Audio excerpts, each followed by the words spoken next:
Do you ever feel like your love for God just isn't enough, no matter how hard you try?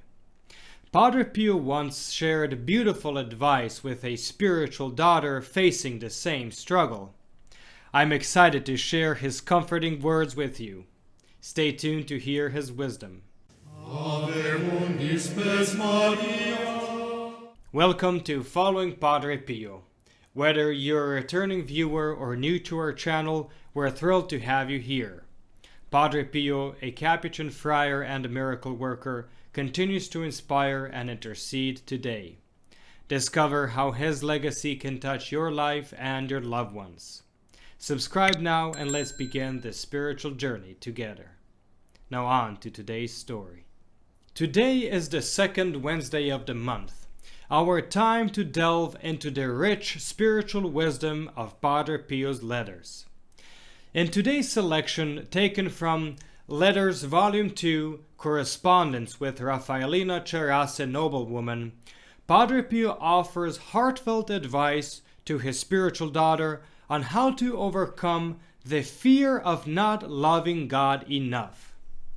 I believe this advice might also be consoling for the more scrupulous among us. So, without further ado, let's dive into the letter.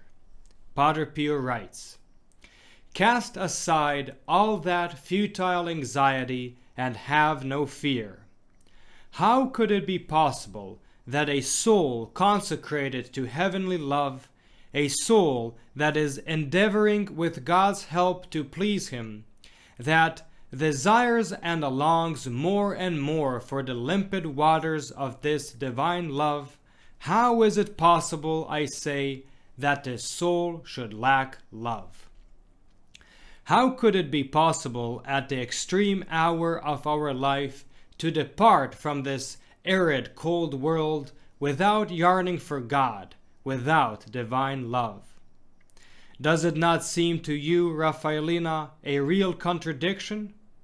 And wouldn't it be an offense against divine goodness to believe all this, when God, in His goodness, not only does not reject repentant souls, but invariably goes out in search of the obstinate ones?"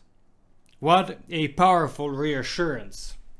Padre Pio gently dismantles the fear that a soul striving for God could lack love for God.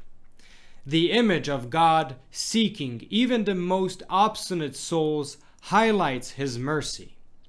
How much more will He embrace those who long for Him sincerely? He reminds us that God's goodness is far greater than our doubts or imperfections.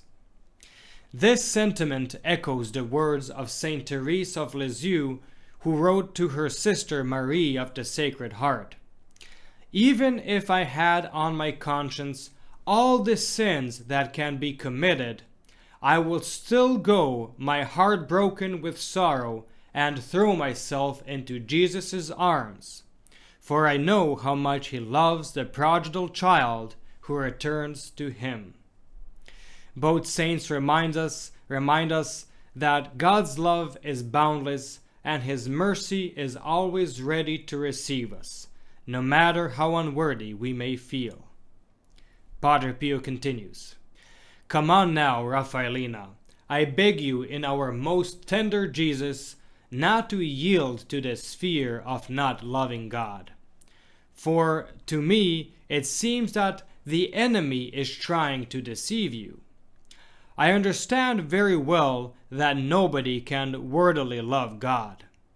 But when a person does all he can himself and trusts in the divine mercy, why would Jesus reject one who is seeking Him like this?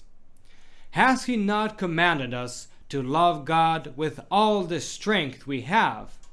Well then, if you have given and consecrated everything you have to God, why are you afraid?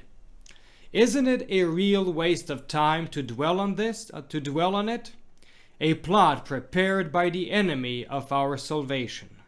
Padre Pio points out that this excessive worry over not loving God enough is a tactic of the enemy to rob us of our peace. How often do we fall into this trap, focusing only on our imperfections? But here, Padre Pio reminds us that it's not about being perfect. It's about desiring God's love and trusting in His mercy. Finally, Padre Pio encourages Rafaelina with this beautiful reflection. On the other hand, you are always asking Jesus to do what you are unable to do yourself. Say to Jesus, as Saint Augustine invariably said, "Give what you command, and command what you will."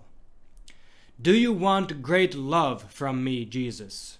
I too desire this, just as a heart longs to reach a flowing stream. But, as you see, I have no more love to give. Give me some more, and I'll offer it to you. Do not doubt that Jesus, who is so good, will accept your offer, so be at peace. Padre Pio acknowledges our limitations, but reminds us that even in our weakness, we can turn to Jesus. By asking Him to provide the love we lack, we can offer back to Him what is already His.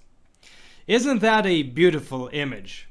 It's a humbling yet freeing reminder that all we have and all we are comes from God. As we close, let's take Padre Pio's advice to heart. Cast aside the anxiety and fear that so often holds us back. Instead, turn to Jesus, asking Him to give you the strength and love you need to follow Him. And when those feelings of doubt creep in, remember Padre Pio's words. The enemy wants to deceive us, but if we entrust ourselves to God's mercy, there is no need to fear. Thank you so much for watching. If you found spiritual value in today's reflection, I'd love to hear your thoughts. Please share them in the comment section below. And if you enjoyed this video, please like it and share it with your friends. This simple action helps our channel grow and reach more people who love Padre Pio as much as you do. We have more inspiring Padre Pio stories and reflections waiting for you. Check out the specially recommended videos on the end screen or click the links in the description below for our full selection of great content, including our Padre Pio Thoughts for the Day playlist. And don't forget, you can also enroll your Mass intentions for next Friday's Padre Pio Holy Mass. The link is in the description below. Thank you for being a part of our community, and stay tuned for our next video on the life of Padre Pio.